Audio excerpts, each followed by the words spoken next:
Every mystery begins with a question: a missing person, a forgotten object, a strange event buried in history. Sometimes the answers are hidden, sometimes they're never found, and sometimes the truth is stranger than anything we could imagine. Welcome to the Unexplained Archives. This is a collection of mysteries, crimes, legends, and unexplained stories from around the world. Tonight's story begins on a Sunday night in February 1994. A woman was brought into Riverside General Hospital in California. Unconscious, heart failing, her skin a strange yellow-orange color. Within an hour, she was dead. But she wasn't the only victim. The nurses on duty had seen hundreds of emergencies. This was routine until one of them drew a blood sample. And the smell that came out of that syringe nearly killed the hospital staff. Within minutes, a third of the emergency room team had collapsed. One nurse stopped breathing. Another had convulsions. A doctor went into cardiac arrest. Investigators from the California Department of Health, the CDC, and the FBI were called in. Nobody knew what had happened, and the woman at the center of it all, Gloria Ramirez, died alone on a gurney while the people who were supposed to save her ran from the room. More than 30 years later, nobody agrees on what actually happened inside that emergency room. This is the story of Gloria Ramirez. Gloria Ramirez was 31 years old. She lived in Riverside, California with her two children and her husband. People who knew her described her as warm, family-oriented, devoted. Several years earlier, Gloria had been diagnosed with cervical cancer. Despite treatment, the disease had continued to progress. By February 1994, her condition was serious. She was undergoing chemotherapy and living with significant pain. Like many patients facing advanced cancer, she was trying different ways to manage her symptoms, both prescribed treatments and home remedies. On the evening of 19th February 1994, Gloria's condition suddenly worsened. She began experiencing shortness of breath. Her heart was racing. She was confused, disoriented. Recognizing that something was seriously wrong, her family called emergency services. Paramedics arrived to find Gloria in acute medical distress. Their assessment suggested she was suffering from severe cardiac complications, likely related to her underlying illness. She was transported immediately to Riverside General Hospital, arriving at approximately 8:15 p.m. At this point, from the outside, it looked like a tragic but not unusual medical situation. A seriously ill woman having a cardiac crisis. Emergency departments treat critically ill patients every day. Nothing in the ambulance crew's report suggested that Gloria posed any danger to the people trying to save her. There were no hazardous material warnings, no signs of chemical exposure, no indication that what was about to happen would become one of the most unusual incidents in modern medical history. The emergency department prepared for what appeared to be another difficult resuscitation, but the moment they began treating her, everything changed. Medical staff noted that she appeared confused and was struggling to breathe. Her heartbeat was dangerously irregular, and doctors believed she was going into cardiac arrest. Nothing about the first few minutes suggested this case would be any different from the countless medical emergencies the team had handled before. Doctors and nurses moved quickly. Oxygen was administered. Medication was prepared. Blood samples were taken. And then, a nurse noticed something unusual. Gloria's skin. It had a strange oily sheen to it. Her lips, her face, there was an odd discoloration. A yellowish tint that hadn't been there when she came in. And there was a smell. People in the room described it differently. Fruity, chemical, like garlic mixed with something sweet. It was faint at first, easy to dismiss. Then a nurse named Susan Kane drew a blood sample from Gloria's arm. As she examined the syringe, she reportedly noticed unusual particles floating in the blood. Almost immediately afterwards, she began feeling lightheaded. Within moments, Susan Kane collapsed. At first, nobody assumed the two events were connected. Medical professionals faint for many reasons. Emergency rooms are stressful environments. The team simply moved to help their colleague while continuing to treat Gloria. Then, another nurse, Maureen Welch, began experiencing symptoms. She later reported feeling nauseous. Her face became numb. She complained that she couldn't breathe properly. She too had to leave the treatment room. A third staff member, a respiratory therapist, also began feeling dizzy, disoriented. She had to be helped out of the room. People working in different parts of the emergency department began feeling unwell. At this point, the supervising doctor, Julie Gorkinski, raised the alarm. Something was very wrong. Concerned that an unknown hazardous substance might be present, she ordered much of the emergency department evacuated. Only a small team wearing protective equipment remained to continue Gloria's treatment. Despite every attempt to save her, at approximately 8:50 p.m., Gloria Ramirez was pronounced dead. Her official cause of death was complications related to advanced cervical cancer. She never knew what chaos she had left behind her. By the end of that night, 23 hospital workers reported feeling unwell. 5 of them needed treatment themselves.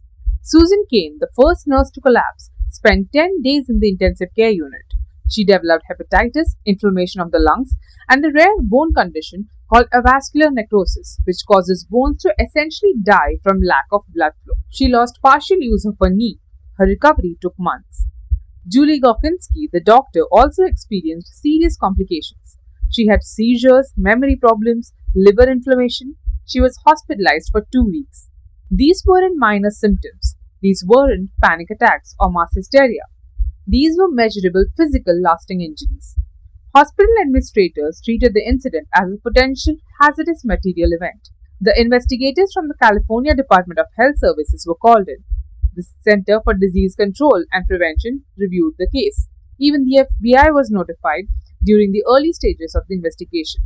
Meanwhile, Gloria Ramirez's body was placed inside a sealed, airtight aluminum casket while authorities attempted to determine whether it posed any continuing danger. Her family was told they couldn't have a proper funeral. Not yet. She was kept in that container for months. By this point, the case had become something far larger than an unusual hospital incident. It had become a scientific mystery. Because before investigators could explain why hospital staff became ill, they first had to answer a much more fundamental question. What, if anything, had they actually been exposed to? The first step was simple. Document everything. Gloria's medical records were reviewed. Blood samples were preserved. The syringes, IV lines, and equipment used during her treatment were collected for testing. Air quality inside the emergency department was examined. Staff members were interviewed individually, often multiple times, to establish a reliable timeline. Laboratory analysis soon revealed another clue. Traces of dimethyl sulfoxide, more commonly known as DMSO, was detected in Gloria Ramirez's blood. At first glance, this wasn't especially surprising.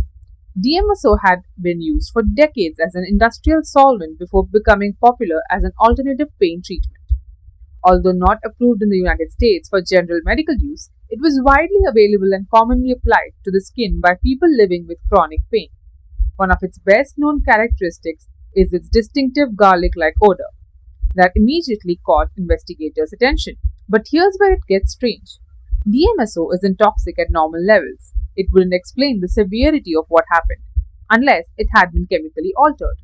When DMSO is oxidized, when it reacts with oxygen that is, it can become dimethyl sulfone, and if that compound is exposed to even more oxygen, it can theoretically convert into dimethyl sulfate.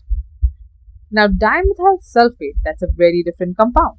It's a known chemical weapon used in World War I, classified as highly toxic, dangerous even in tiny quantities, capable of causing liver damage, nerve damage, and respiratory failure. The theory was that something in Gloria's body, possibly related to her chemotherapy, possibly something she had applied to her skin, had created a chemical cascade.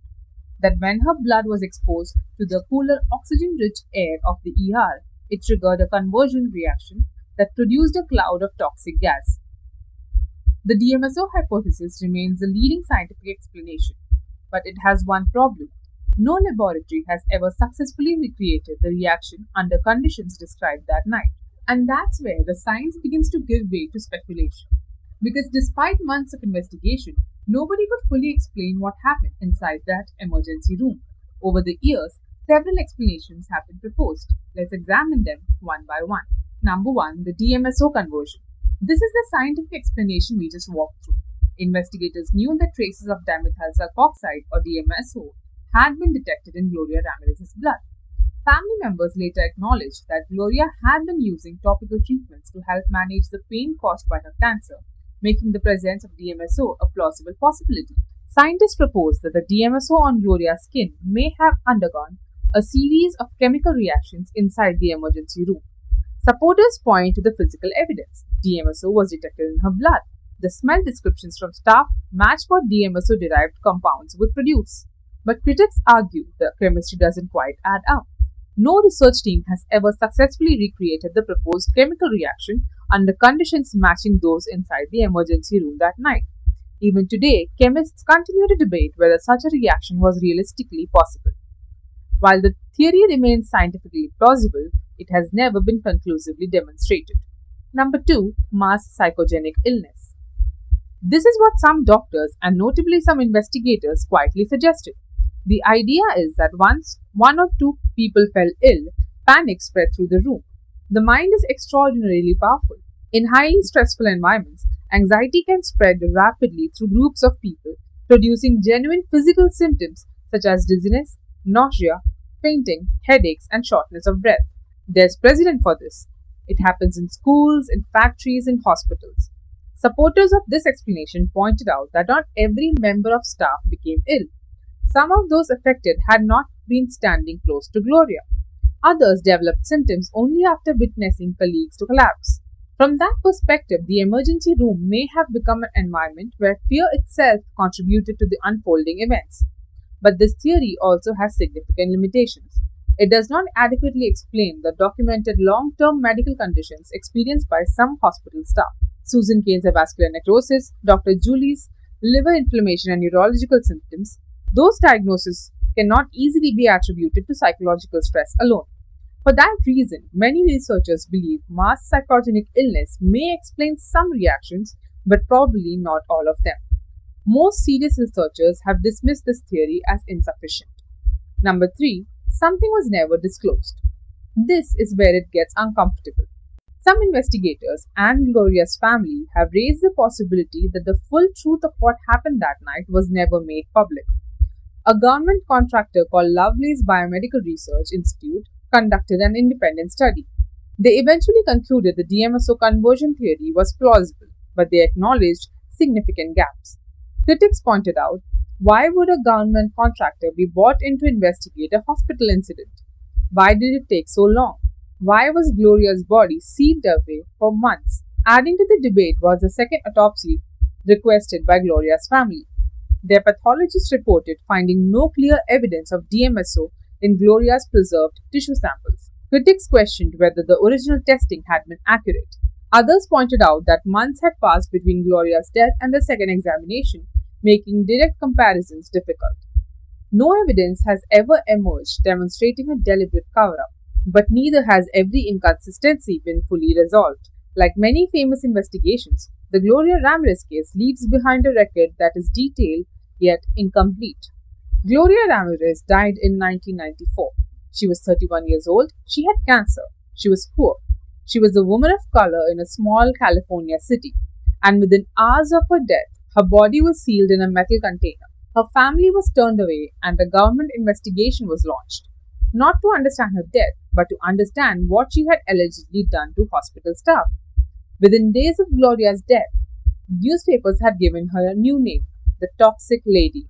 But for Gloria's family, it never felt accurate. In fact, they were hurt. She became the mystery. She became the hazard. The nurse who was more seriously injured, Susan Kane, later filed a lawsuit against the hospital and the state.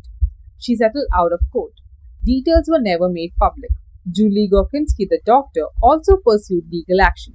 She alleged that what happened in the ER was more serious than authorities admitted, that there was a genuine toxic event that night and that it was being downplayed. Gloria's family has consistently maintained that she was a victim twice over, first of cancer and then of a story that took her humanity away. To this day, there is no universally accepted scientific explanation for what happened in Riverside General Hospital on the night of February 19, 1994.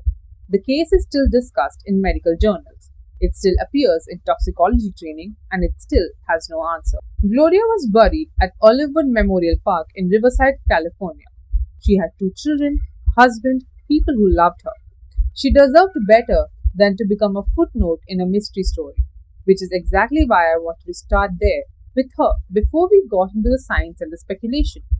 Whatever happened in that emergency room, she didn't cause it on purpose. She was a dying woman, trying to survive. More than 30 years later, Gloria Ramirez is remembered in two very different ways: as the patient who lost her life to cancer, and as the central figure in one of modern medicine's most unusual and most debated investigations. Whether the mystery is fully resolved, her story deserves to be remembered as both, and that's where the trail goes cold.